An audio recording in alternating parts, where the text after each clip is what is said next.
Buat teman-teman yang masih setia mengikuti kasus polisi tembak polisi, mungkin sempat mengungkapkan rasa kekecewaannya karena Ketua Majelis Hakim pada Pengadilan Negeri Jakarta Selatan dalam persidangan salah satu terdakwa melarang persidangan dilakukan secara langsung atau live. Ada yang mengungkapkan rasa kekecewaannya karena merasa kasus ini mulai ditutup-tutupi. Padahal sebelumnya Presiden kita, yaitu Joko Widodo, sudah memerintahkan agar kasus ini dibuka secara terang benderang. Bahkan ada juga yang berprasangka bahwa kasus ini sudah disetting. Jadi terdakwa utama akan diputus bebas atau setidak-tidaknya dihukum ringan, sedangkan terdakwa lainnya yang akan dikumpulkan dalam kasus ini.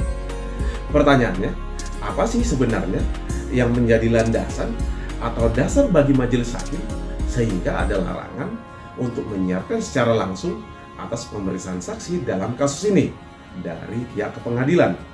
Berdasarkan keterangan dari pihak pengadilan, keputusan tentang adanya larangan untuk dilakukan siaran secara langsung atau live streaming diambil berdasarkan kesepakatan dari pihak pengadilan dengan pihak televisi yang difasilitasi oleh Dewan Pers.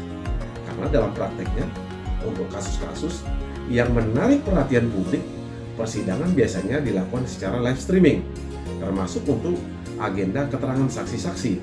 Katakanlah untuk persidangan dalam kasus kopi sianida, kasus tentang pembunuhan yang melibatkan Jessica Kumala Wongso dan telah diputus bersalah dengan dipidana atas pembunuhan seorang Wayan Mirna Salihin. Berdasarkan keterangan dari pihak pengadilan, alasan larangan disiarkannya secara langsung atau live streaming untuk kasus polisi tembak polisi untuk menjaga agar keterangan saksi yang satu tidak diikuti oleh keterangan saksi yang lain. Itu pun hanya diterapkan khusus pada saat tahap pembuktian, yaitu sidang pidana dengan agenda pemeriksaan saksi-saksi. Tapi ini bukan berarti persidangan menjadi tertutup untuk umum.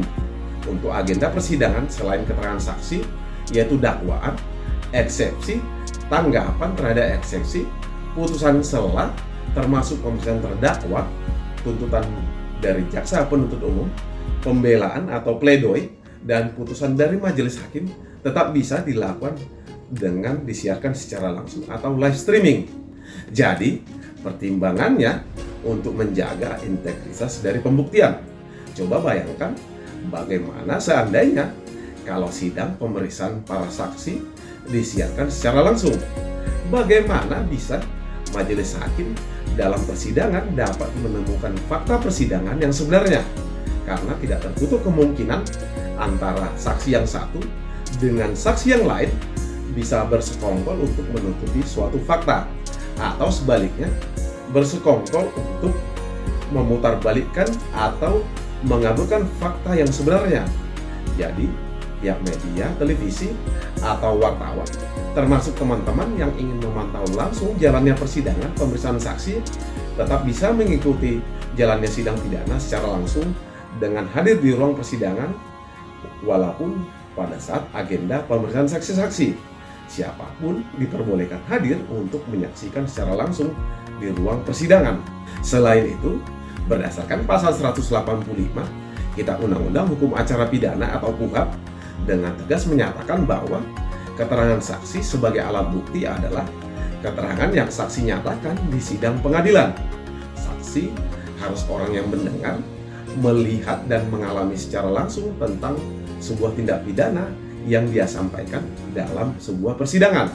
Pada saat kejadian, saksi tersebut itu mendengar dengan telinga sendiri, melihat dengan mata sendiri, dan memang ada di tempat kejadian perkara pada saat kejadian tersebut terjadi.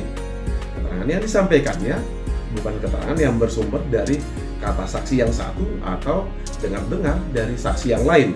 Lalu pertanyaannya, bagaimana kalau saksi yang dihadirkan di persidangan menyampaikan keterangan yang tidak sebenarnya atau berbohong, memberikan keterangan palsu pada saat menjadi saksi di persidangan dapat diancam dengan sanksi pidana berdasarkan pasal 242 Kitab Undang-Undang Hukum Pidana atau KUHP, khususnya ayat 1 dan ayat 2 tentang memberikan keterangan di atas sumpah atau yang biasa disebut dengan delik sumpah palsu atau keterangan palsu dengan ancaman pidana penjara paling lama 7 tahun penjara.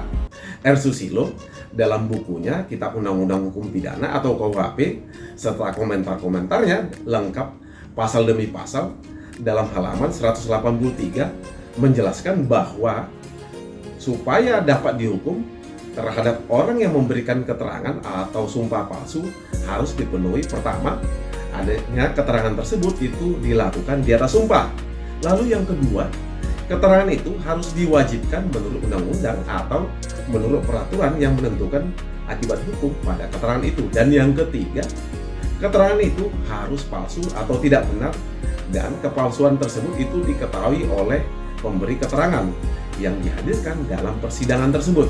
Jadi, pelaku dapat dihukum dengan pidana penjara dengan menggunakan pasal 242 Kitab Undang-Undang Hukum Pidana apabila si pelaku yang memberikan keterangan saksi atau sumpah palsu mengetahui bahwa orang tersebut memberikan suatu keterangan yang tidak benar secara sadar atau dengan sengaja dan keterangan tersebut itu bertentangan dengan kenyataan dan pelaku memberikan keterangan palsu tersebut itu dilakukan di atas sumpah di hadapan persidangan atau di hadapan pihak kepolisian, sehingga akibat keterangan atau sumpah palsu yang diberikan oleh si pelaku tersebut itu membawa akibat hukum kepada orang lain. Demikian dari saya, semoga hal-hal yang saya sampaikan ini dapat bermanfaat buat teman-teman sekalian. Salam dari saya.